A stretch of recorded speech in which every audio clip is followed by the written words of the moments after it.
3000 మంది పోలీస్ సభ్యులు ఉండేవారు అధ్యక్ష రోడ్లపైన.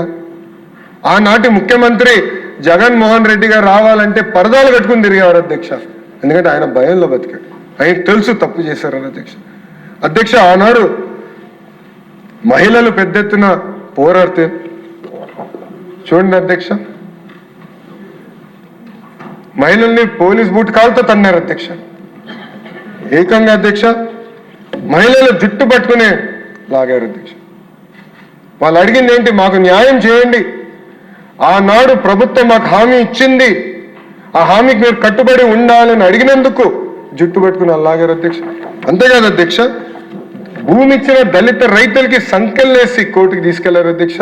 అంతేకాదు అధ్యక్ష, ఆనాడు జరుగుతున్న ఉద్యమం చూపించడానికి మీడియా మిత్రులు వెళ్ళి వీడియోలు తీసి చూపిస్తే అధ్యక్ష వాళ్ళపైన కూడా కేసులు పెట్టారు అధ్యక్ష.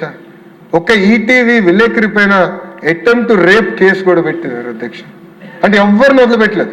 రైతులపైన కేసులు పెట్టారు, ప్రతిపక్షంలో పోరాడుతున్న ప్రజాప్రతినిధులపైన కేసు పెట్టారు, ఇంకా మీడియా మిత్రులపైన కూడా ఆనాడు కేసులు పెట్టి ఎట్టి పరిస్థితుల్లో గొంతు నొక్కాలని ప్రయత్నించారు అధ్యక్ష.